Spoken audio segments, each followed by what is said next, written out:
In this video, I'm going to show you how you can use street driving to become a better track driver, and conversely, how you can use track driving techniques to become a better, and more importantly, safer driver on the street.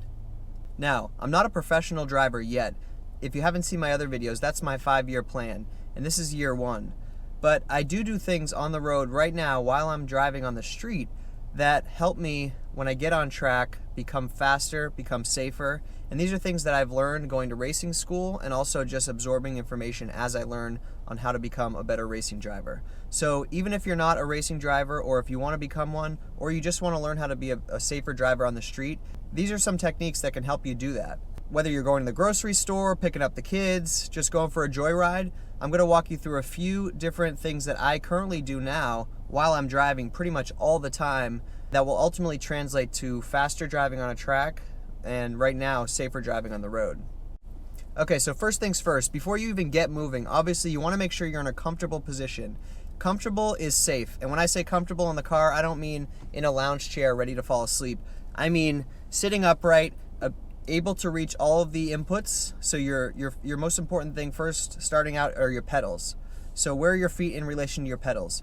You don't want your legs too straight, because that can be dangerous. If you get in an accident, your legs can hyperextend. You want a slight bend in your knees and the ability to depress the pedals fully, but still using most of your ankle for the work there. In terms of your arms, you want to be able to, what I do typically is I'll put my arms straight, lay them on top of the steering wheel, and if I can have a slight bend in my elbows with my wrists on kind of a 10 and 2 here, that's a good position for me. And then when you're driving, of course, you want 9 and 3, hands right on the side of the wheels. In terms of your backrest, your seat position, obviously you want to adjust it according to those two major inputs, your feet and your hands. But you want it to be just sitting upright. I used to, when I was a kid or when I was younger and getting into racing, and I love watching Formula One, I used to think that, sitting all the way back here like this was cool because I'm in a Formula car. But the truth of the matter is, any road car, even supercars, they're not Formula cars, so the driving position is much different. You want to be upright here. You want to obviously have the ability to see around the car, into your mirrors, and outside the front and the sides of the car. That's the most important thing. You can go as low as you want. That could help with center of gravity, but you don't want to go too low where you can't see over the steering wheel. You want a good field of vision. And you also just want generally good input, the ability to reach your things like the climate control, your gear shifter. You don't want to be having to lean over just to reach things. But aside from that, when you're feeling good, you can reach the pedals, your legs aren't straight, but they're not crunched, they're not too bent. Your hands are comfortably on the side of the wheel. It's ready to hit the road. All right, so the first thing, and probably the most important thing that I learned in racing school, the thing that stuck with me most, is your vision. Now, vision is not just eyesight. Vision is your ability to see and absorb all the information around you that's coming into you. The more information that you can process as a driver, whether you're on track or on the street, the better you are, the more equipped you are in dealing with any situation. So vision is number one. You always want to be looking on a racetrack 2 to 3 seconds ahead of where you're going. But even on the road, you want to be looking ahead. You want to be constantly scanning. When I'm on the road, I'm always looking at what's around me. I'm aware of my peripherals. I'm checking my mirrors, my rear view mirror, my side mirrors. I'm seeing what's around. I'm looking way ahead, and then I'm bringing my vision back. It's a constant scan, a movement. And the reason I do this is to make sure that when I come up onto a situation, let's say, a trash barrel gets blown over and falls into the middle of the road, or a child comes running out, or a dog, whatever, I can see that long before it happens. I always want to be looking around. Now, it's a little cold out here, so I decided to put on my racing gloves. Obviously, these aren't gloves that you'd normally want to wear in a street car, but I don't have any driving gloves, so why not throw on my racing gloves? The reason that vision is so important on the road, think about if you're going along on the highway and a few hundred yards ahead of you at 60, 70 miles an hour really isn't that far. But let's say something happens where a car a few hundred yards ahead of you, you notice that they swerve out of the way to avoid a tire in the road. Now, let's walk through 2 examples of when one's vision can help them in that scenario, and one's vision, if they're not paying attention, can hurt them. So in the case where you're looking far enough ahead, where your eyes are a few hundred yards ahead of you, a few seconds, even 5 seconds ahead of you on the road, if that scenario occurs where you see a car having to swerve out of the way to avoid a tire in the road, you're so far back that all you have to do is take in that information, put on your blinker, check your mirrors, and gently get over. There's no issues right there because you've seen that. You're looking far enough ahead. Conversely, let's say you're looking right in front of your car. Your eyes are not looking ahead, they're looking right at the road. If that happens where someone's swerving out of the way, chances are the cars behind them are going to have to swerve. When you get to that tire in the road, you haven't seen any of that activity ahead of you. So you're having to make an extremely evasive maneuver to not hit that tire. And that, of course, is very dangerous because you haven't checked your mirrors, you don't know who's around you, and the likelihood of you getting in an accident, losing control, hitting someone else is much higher. So that's a great example of how keeping your eyes ahead really helps you on the road. On a racetrack, you really want to use your vision in the same way. Every time I go around a corner, I'm slowing down, I'm starting to look around the corner, and then I'm turning. The biggest thing that I learned was that you really have to use your eyes to help pull you and guide you. You always want to be looking to where you're going, not where you are. And that's a great lesson in racing, but also in life. So if I want to take a left-hand turn, I'm going to start looking over here and then turning in, okay? I found that even on the go-kart track, when I point my eyes around the corner before I've gotten there, I find that it helps pull me out of the corner much quicker. And it's true that if you're looking into the wall as you're coming out of a corner in racing, you're much more likely to hit that wall. So next time you're on the road, try expanding your field of vision. Notice where you look right now, where you tend to look, and then look 2 or 3 seconds ahead. Just try to notice more. So in terms of vision, watch when I'm going to brake in a straight line. I'm going to ease off the brakes as I turn, and look at how I'm turning my head as I go around. So this is big. This really helps, especially in racing, when you're coming into a corner and you're looking at your turn-in point. And before you've gotten to your turn-in point, you're now looking across the corner to your apex because you want to bring the car there. And as soon as you're on target to go towards the apex, you want to start looking at corner exit. So we're going around this corner, I'm looking ahead that way. With my peripherals, I see the car in front of me, I see what's happening, but I'm still looking ahead. Okay, and now we're about to get on the highway, and I'll show you how I use my peripherals and my scanning to make smarter and safer decisions on the road. So, if your car has a sport mode that gives you faster acceleration, I recommend having quick access to that so you can find it in a pinch if you need to accelerate fast. Right now, I'm in no rush to get into the left lane, I'm in the right lane. There's a lot of sun coming in my eyes, but in these situations where there can feel like a lot going on the road, just take a deep breath and relax. Come back to basics. Know that what you're doing is safe. So right now I see a safe opportunity to get into the left lane. I'm going to get on the gas and I'm going to go faster. Now I'm on the highway, I'm scanning. I'm looking in my mirrors. I see that I have a few cars in my rearview mirrors. No one right now in my blind spot. The closest car to me is this white Chevy pickup. I've just passed a Jeep on my right, a black Jeep, and I know that there's no car in front of them, so I have some space on my right. Right now, if something happens, I know I can go to my right. I see my Chevy on the left, or the Chevy pickup truck. I know that's pass. And I'm aware. I see now there's an Audi SUV coming up. No cars on the right. I passed that Jeep. The Jeep's now behind me. I know that if I need to make a maneuver, I can get over to the right. Cars are coming past me, so I'm going a little bit slower than the general pace of traffic. So I know that every few seconds there's probably going to be a different car to my left or to my right. I'm using all this information. I'm scanning.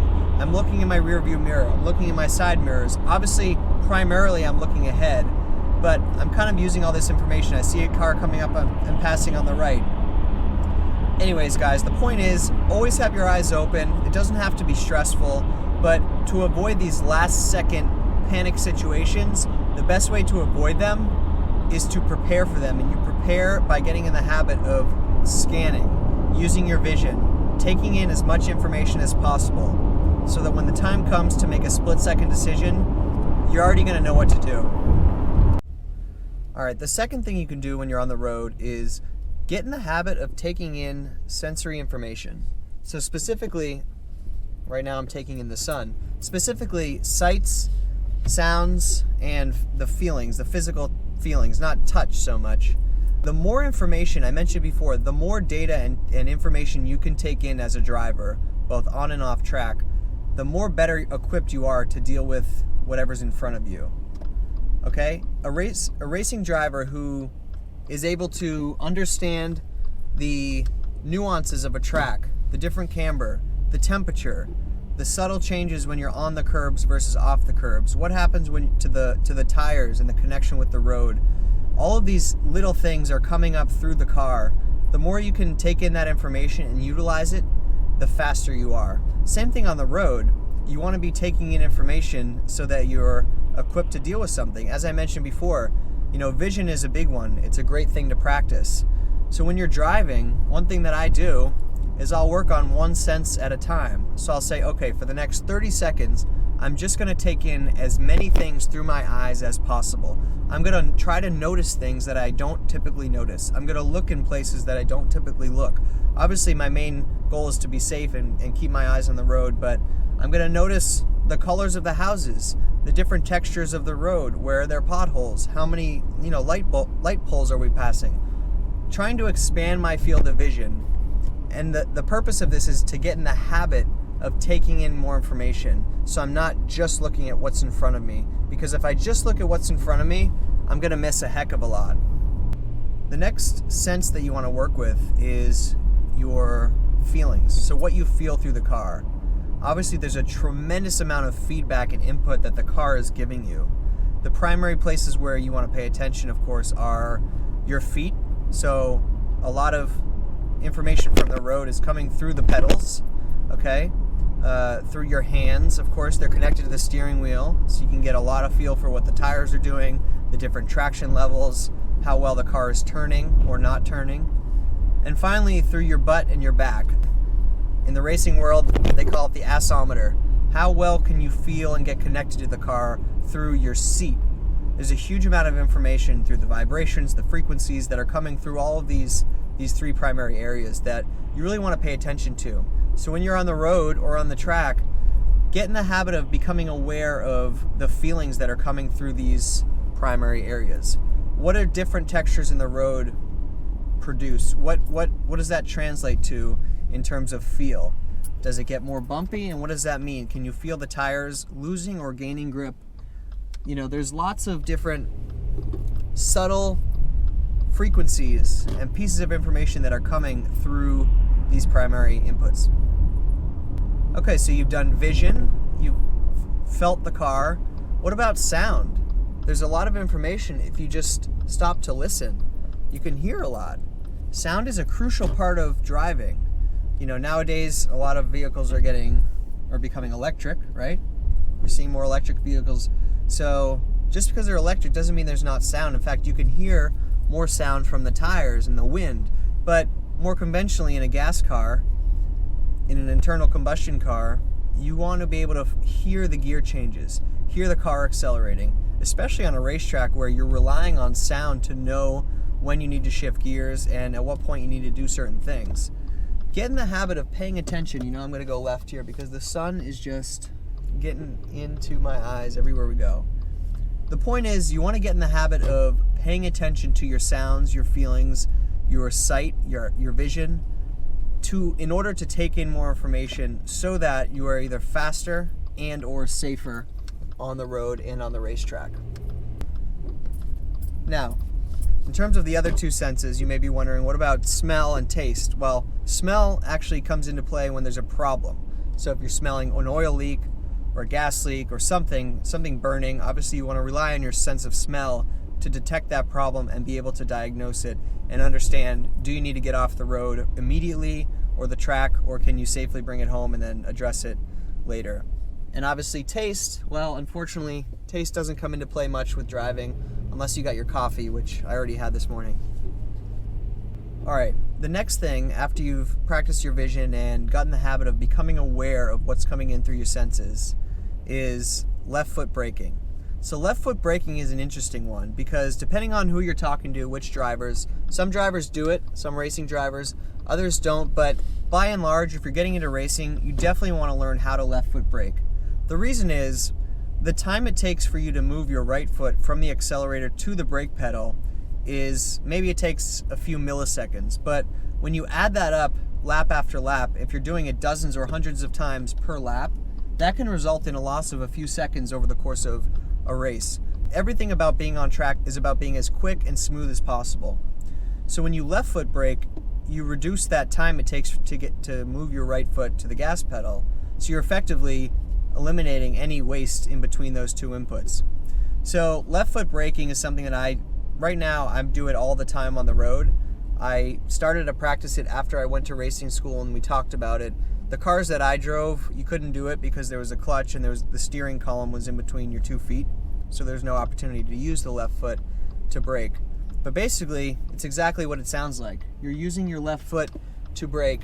And if you try this, probably the first few times you do it, you're gonna stop the car way short, you know? You're gonna hit it way too hard because you're not used to using your left foot with the brake. But I recommend you giving it a try. Right now, I only brake with my left foot. I pretty much no longer use my right foot on the brake pedal. In fact, I should probably go back to using my right foot just to make sure I still know how to do it. But the point is, get in the habit of using your left foot to brake. I don't know how much safer or better it is for street driving. Probably it doesn't make that much a difference, but if you're getting into race car driving, you definitely want to build that sensitivity into your left foot. And again, even if you don't want to do this, I recommend trying it. It's pretty funny. The first few times you do it, you're gonna do that. You're gonna hit it way too hard. That being said, when you're in a race car, that's how hard you're hitting the brakes. You want to stop as fast and as late as possible while still maintaining traction in your wheels. So give left foot braking a try. Again, I don't know how much safer it's gonna make you on the road. It'll definitely make you quicker on the track, and it'll help you become a better driver because it'll help you build that sensitivity into your feet. The final technique I want to talk about is trail braking. So trail braking is really not something you need to think about or worry about on the street, but it is something that I've been doing a lot and practicing on the street. So if you are getting into racing, you can still practice it. And the next time you go to a track, whether it's go-karting or a real racetrack, or even in sim racing, you can use this technique to become a better and a faster driver. So the essence of trail braking is, most of what we learn in performance driving, if you're not familiar with it, is, intuitively you want to brake as hard as you can in a straight line, because if you brake really hard going into a corner, you're more likely to lose control. The tires are trying to do too much. They're trying to turn, corner, and brake, and what you're going to brake is traction. So what trail braking is braking hard in a straight line, and then while you're turning into the corner, easing off of the brake. So you're still applying some brake pressure as you're turning in.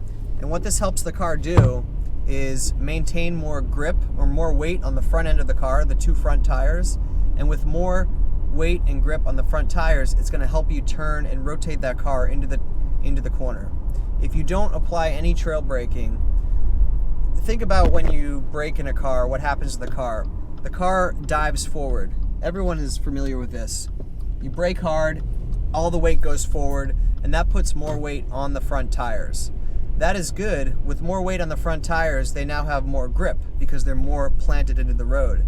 And so trail braking helps you utilize that forward momentum, that forward weight, to help turn the car in, to help those two front tires bite the road more and give you more turning grip. So, although you don't need to trail brake on the road because we're not driving the car at the limit, nor should you be on public roads, you can practice it. So anytime I enter a corner on the road, I'm trying to do most of my braking in a straight line. So right here, I'm gonna brake in a straight line, and then as I turn the wheel, I'm gonna start easing off of the brake. And so obviously that's not doing anything for me on the road. It's not helping me be safer or faster because I'm nowhere near the limit of grip. But it's helping me get in the habit of building that sensitivity into in this case, into my left foot, and remember to release the brake pressure slowly as I turn into a corner.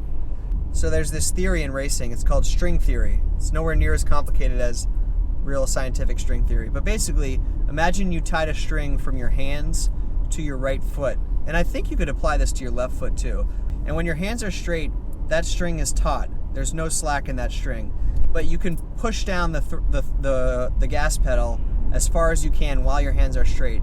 As soon as you turn the wheel, think of that string as now needing to pull back on your foot because it can't reach. So the more you turn the wheel, the less throttle input you can give. Conversely, the less you're turning the wheel, the more throttle you can give the car. And that kind of helps as a general rule of thumb. Obviously, it's going to depend on the car, but you obviously can't be full throttle when you have the wheel turned fully one way or the other. Conversely, when you have the wheel straight and you're going straight, that's when you want to be full throttle. And it's similar with the brake. So I'm braking now in a straight line, put my blinker on, I'm going to look, I'm going to now turn, and as I turn, I'm slowly releasing off the brake and then getting on the gas. And because I'm left foot braking, I'm able to do that seamlessly. There's no transition. Again, that doesn't do much for the street road, but when you're on track, that's going to save you time. In these highway situations, these are the most critical times where you really want to be scanning because you're moving at a faster pace. There's a lot of change happening around you. Every second there's a new car next to you. You really want to be aware of what's going on. So I'm approaching the off-ramp. I want to look, see if there's anybody coming into my lane. I'm going to come on, I'm going to hit the brakes hard in a straight line, left foot braking, look across the corner as I'm easing off the brake. That's some trail braking. Now I'm looking across. Obviously, there's a car in front of me, so I'm using my peripherals and I'm bringing my eyes back, I'd say a third of the time or a fourth of the time, just to make sure that I'm not going to hit the car in front of me. But for the most part, I'm looking to where I want to go. My hands and my arms are locked, giving me the input, so I don't have to worry about constantly steering. I know that my arms have now put the wheel where it needs to go, and I'm using my vision to pull me to that point on the track or on the road. I love coming into corners, on ramps or off ramps, and just practicing left foot and trail braking. Hard on the brakes, hard on the brakes. Now I'm looking across the corner, turning the wheel, now easing off the brakes. Okay, now I'm carrying my speed through the corner, a lot of sun, doing my best to look ahead. Again, I'm not looking right in front of me. If I looked at what was right in front of me, I'm going to go off into the other lane, across the on-ramp, and just into other oncoming traffic. Now, the point isn't to get in the car and have to do a ton of work and have to use so much brain power. Ideally, this becomes instinctual, this becomes habitual. In fact, that's why I'm talking about it. These are habits that I do.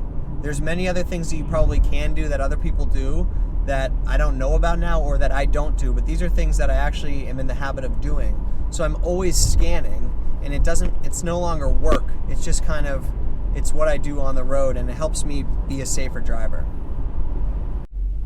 Alright guys, that's it for this video. Those were just some techniques that I'm currently using to help me become a faster driver on the track and really a safer driver on the street.